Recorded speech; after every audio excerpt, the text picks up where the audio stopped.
Hi friends, இது ஜெஸ்ஸி rights. நான் Jessica Vinolia. இது என்னோடய சேனல். இது வழியாக நான் இப்போ கொஞ்ச நாளாக உங்கள் எல்லாரையும் மீட் பண்ணிக்கிட்டு இருக்கேன். உங்களுடைய ஃபீட்பேக்ஸ் வந்து எனக்கு கொஞ்சம் நல்லாவே ப்ராமிசிங்காக இருக்குது. ரொம்ப சந்தோஷமாக இருக்குது. நீங்கள் இந்த சேனலை சப்ஸ்கிரைப் பண்ணுங்கள், லைக் பண்ணுங்கள், ஷேர் பண்ணுங்கள். உங்களுக்கு ஸ்பெசிஃபிக்காக ஏதாவது விஷயங்கள் இங்கே பேசணும் அப்படின்னு நீங்கள் நினச்சிங்கன்னா உங்களோட ஐடியாஸை கமெண்ட்ஸில் போட்டு விடுங்க. அந்த கமெண்ட்ஸை நான் ரெகுலராக ஃபாலோ பண்ணுவேன். அதுபடி அடுத்தடுத்த நிகழ்ச்சிகள் இங்கே உங்களுக்காக ஒளிபரப்பாகும். மறந்துடாதீங்க. ஜெஸ்ஸி ரைட்ஸ். இப்போ இன்றைக்கி நம்ம என்ன பார்க்க போகிறோம் அப்படின்னா, நிறைய லேடிஸ் வந்து அடிக்கடி புலம்புறாங்க.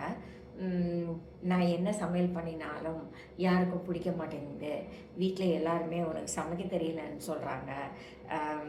உண்மையில் நான் அப்படி தான் சமைக்கிறேன்னா, என் சமையல் எனக்கு ரொம்ப பிடிச்சிருக்கு, வெளியே இருக்கிறவங்களுக்கெல்லாம் பிடிச்சிருக்கு, ஏன் என் வீட்டுக்குள்ளே இருக்கிறவங்களுக்கு மட்டும் பிடிக்கலை அப்படின்னு சொல்லி அவங்க அடிக்கடி கேட்குறாங்க. இது வந்து எல்லா வீடுகள்லையுமே இருக்கிற ஒரு பிரச்சனை.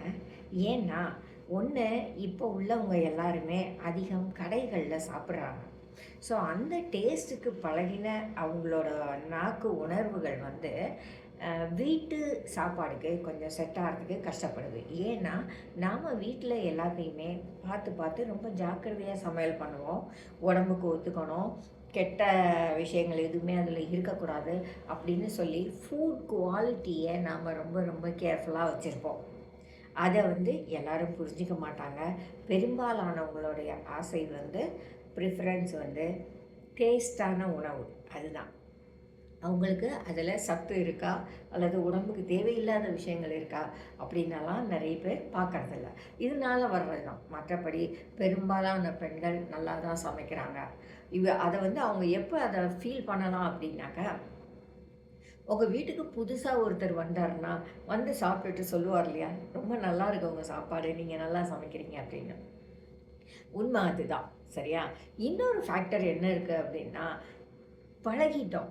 ரெகுலராக நம்ம வீட்டில் நாம் சமைக்கிறதையே சாப்பிட்டு சாப்பிட்டு பழகிட்டதுனால நமக்கு அதோடைய வேல்யூ குறைஞ்சி போகுது. அடுத்த இடங்களில் அடுத்த வீடுகளில் சாப்பிடும்போது அது ரொம்ப நல்லதாக இருக்கிற மாதிரி, ரொம்ப அருமையாக சமைக்கிற மாதிரியும் தோணுது.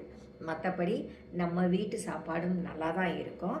அதை அவங்க எப்போ புரிஞ்சுக்குவாங்க அப்படின்னாக்க, எங்கேயுமே சாப்பாடு கிடைக்காம அல்லது தானே சமைக்க வேண்டிய சூழ்நிலைகள்லாம் வரும் பாருங்க. அந்த மாதிரி நேரத்தில் தான் அடடா வீட்டு சாப்பாடு எவ்வளோ நல்லா இருந்தது அப்படின்னு அவங்க யோசிப்பாங்க.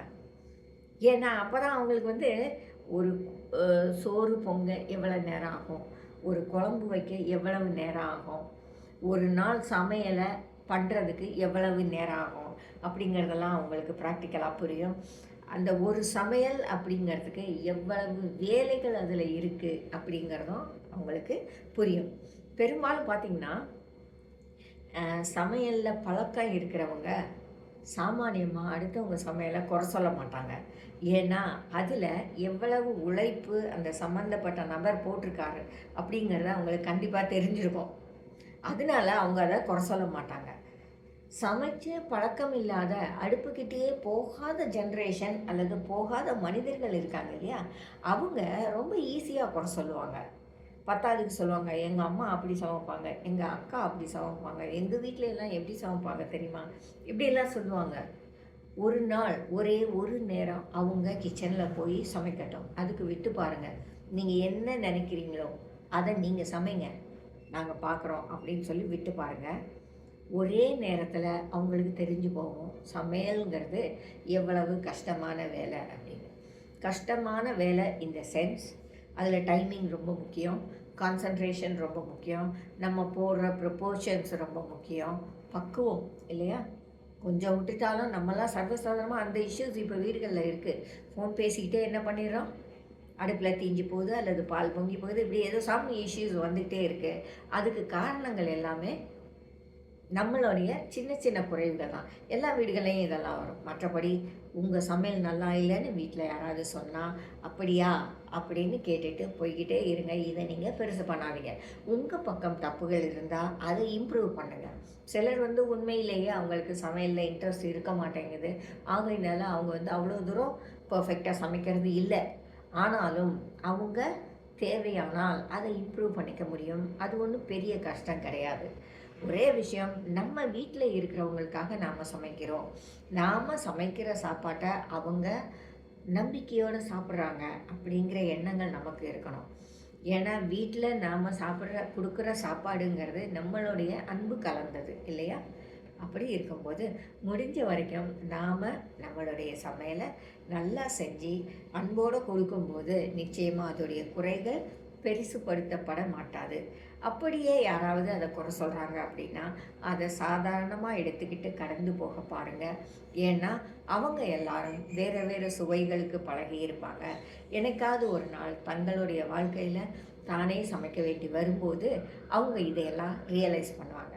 அது வரைக்கும் நாம் காத்திருக்கிறத தவிர வேறு வழி இல்லை இல்லையா? மறந்துடாதீங்க, ஜெஸி rights.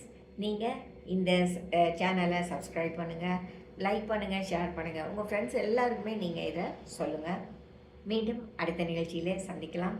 Signing off, Jessica Vinolia.